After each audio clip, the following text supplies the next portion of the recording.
This morning, a 60 Minutes crew back before a Lebanese judge over a bungled child snatch operation.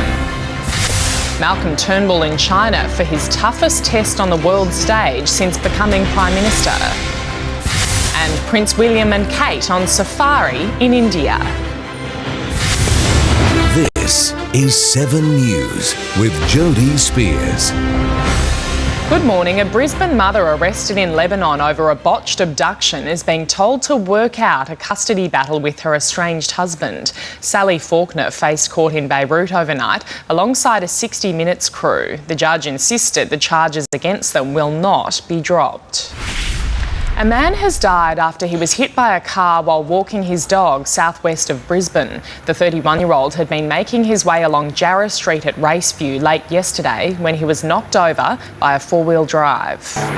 The driver of the car wasn't injured and forensic crash investigators are now working to determine the cause.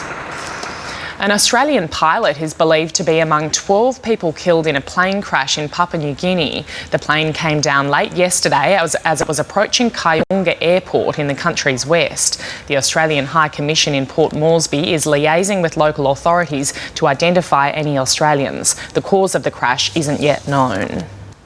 A man is on the run after he allegedly stabbed his roommate in Sydney's southwest overnight. Police were called to a home in Fairfield after receiving reports of two men fighting. They discovered a 30-year-old man with stab wounds to his thigh. He was taken to hospital but has since been released. Police are now searching for his 27-year-old roommate who fled the scene.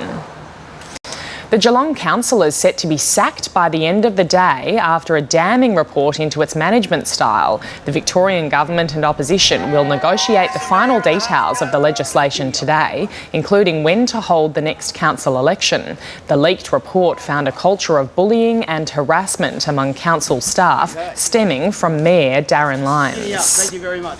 Now for a look at what's on page one in the newspapers across the country. The Daily Telegraph has spoken with jailed Australian reporter Tara Brown in Lebanon. Brown has told the paper the 60 Minutes crew and Brisbane mother Sally Faulkner are being treated well by Lebanese standards. And Melbourne's Herald Sun says ASADA has been forced to reopen a doping probe into former Gold Coast Suns star Nathan Bock after sports scientist Stephen Dank told the paper he supplied Bock with a banned peptide. Now for your first look at Thursday's weather. A morning shower in Brisbane, 28 degrees. An overcast day and 24 in Perth, and sunny and 36 degrees in Darwin. Coming up on Sunrise at 5:30, Behind the Lens, the virtual experience bringing David Attenborough's docos to life. But next on 7 Early News, a son pays tribute to his hero dad who drowned trying to save him.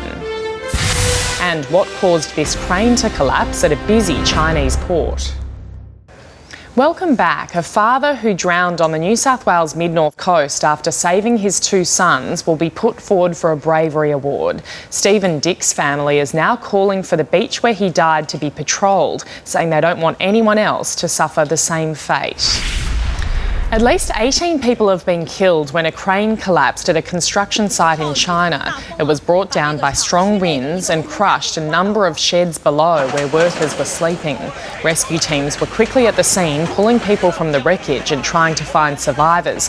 15 people were taken to hospital with minor injuries. Spanish police have arrested a man who allegedly supplied the guns used in last year's Jewish supermarket shooting in Paris. French national Antoine Deneve was taken into custody on Spain's south coast. He's believed to have provided weapons to the extremist who killed 4 people at a kosher supermarket.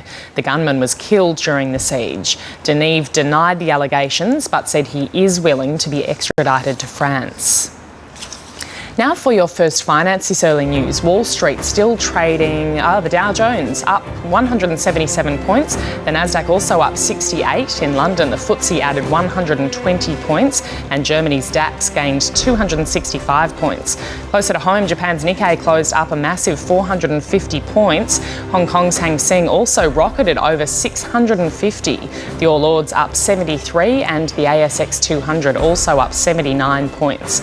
On the commodities market, gold is trading at $1,246 an ounce. Oil is $42 a barrel. The Aussie dollar buying 76 US cents, 83 Japanese yen and $1.10 New Zealand.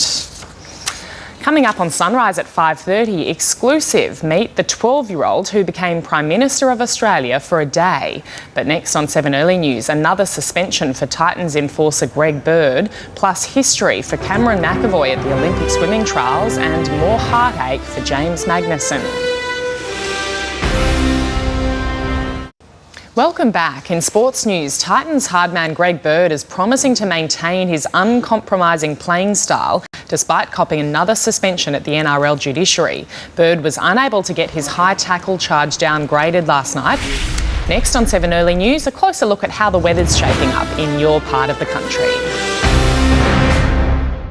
A snap-happy tourist is lucky to be alive after he was almost hit by a plane. The man was taking photos of the aircraft on the Caribbean island of St Bart's as it came into land. He ducked as it went over his head, with the wheels missing him by just centimetres.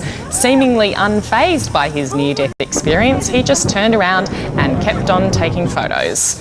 No worries at all.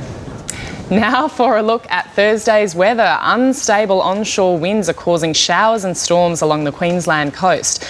A high is keeping the rest of the country dry. Around the capitals, a morning shower in Brisbane, 28 degrees, 24 in Sydney, 24 degrees in Perth. And that's 7 Early News for this Thursday. I'm Jodie Speers. Stand by now for Sunrise.